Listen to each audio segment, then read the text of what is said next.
ABN Radhakrishna ఒక buffoon గాడు నిన్నటి రోజున రాసినటువంటి నీచమైన రాత రేపటి రోజు జగన్మోహన్ రెడ్డి గారు వైసీపీ నాయకులకు కార్యకర్తలకు మీ భార్యలు కాదు మీ చెల్లెలని చెప్తే మేము వేరే సంబంధాలు చూసి పెళ్లి చేయడానికి మేము సిద్ధంగా ఉన్నామంట. ఏం మాట్లాడుతా ఉన్నావు రాధాకృష్ణ? అందరూ నీలాగే ఉంటారనుకున్నావా? నువ్వు పత్రిక నడుపుతున్నావా లేదంటే వ్యభిచార గృహాలు నడుపుతా ఉన్నావా? ఈరోజు చెప్పాలి నువ్వు. ఎందుకంటే ఇలా నడిపే వాళ్ళకి అటువంటి మాటలు వస్తాయి.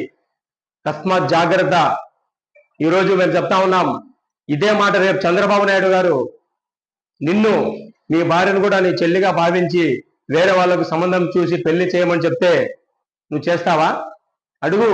మీ భార్య దగ్గరికి వెళ్ళి మీ భార్య దగ్గరికి నువ్వు మంచిదానివి, నా చెల్లెలతో సమానము, మా చంద్రబాబు నాయుడు గారు చెప్పారు, నేను వేరే సంబంధం చూసి పెళ్లి చేస్తా అని చెప్పు.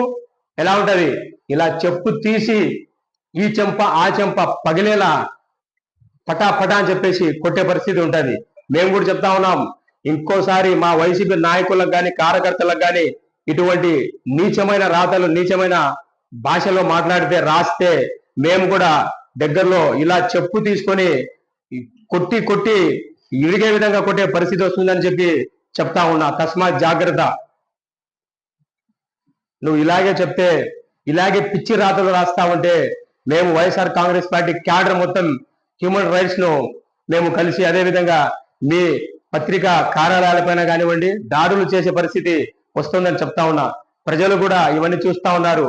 నువ్వు ఎక్కడ కనిపెడితే అక్కడ చెప్పు తెగేలా కొట్టారని చెప్పి ఈ రోజు నేను చెప్తా ఉన్నా.